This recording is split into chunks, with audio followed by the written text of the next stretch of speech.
আজকে হচ্ছে আমাদের বাড়িতে কাজ।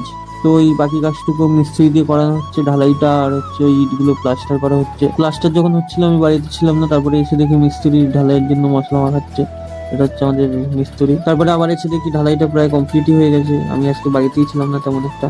তারপরে ওইদিকে ঢালাইয়ের কাজ হতে হতে দেখছি নারকেল গাছটা আমাদের কেটে দিচ্ছে বাবা, কারণ এই দোকানটা খুব শীঘ্রই চালু করা হবে, আর ওই দোকানটার সামনেই নারকেল গাছটা ছিল।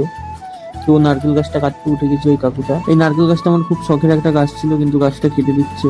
কিন্তু কি করবো, কিছু বলার নেই। আর ওই গাছটা এমন একটা জায়গায় ছিল, দোকানটা খোলা যাচ্ছিল না ওই গাছটার জন্য।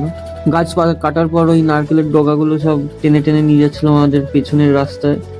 ওই রাস্তায় ফেলে রাখলাম ডগাগুলো। ওদিকে নারকেল গাছ কাটছিল, আমি ছাদে গিয়ে দেখছিলাম কতটা কি কাটা হলো, বা তারে ফারে পড়বে নাকি। খুব কষ্ট ছিল। আর ওইদিকে দেখছিলাম ওই কাকু ঢালাই করেই যাচ্ছে। নারকেল গাছ কাটার পরে দেখলাম ওই কাকু ঢালাইয়ের পর ওই গেটো টাইপের কিছু একটা করছিল সিমেন্ট গুলো দিয়ে। তারপরে ওটা কমপ্লিট হলেই মোটামুটি আজকের কাজ কমপ্লিট হয়ে যাবে। এটা হচ্ছে আমাদের বাগান বাড়ি।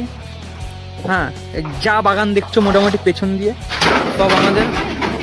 ওখানে হচ্ছে সুইমিং পুল, আর আমি হচ্ছে এখানে কাজ করতে হচ্ছে আমি, ভাই আর বোন। তারপরে ওখানে বাগান বাড়িতে হচ্ছে বৃষ্টি হলে একটু একদম ঘরে জল পড়ে, সামনে যে টিনের চালাটা আছে ওটায় কিছু গ্যাপ দিয়ে জলটা পড়ে। আর ওদিকে নারকেল গাছ দেখাচ্ছিলাম, ভালো ডাউ হয়েছে।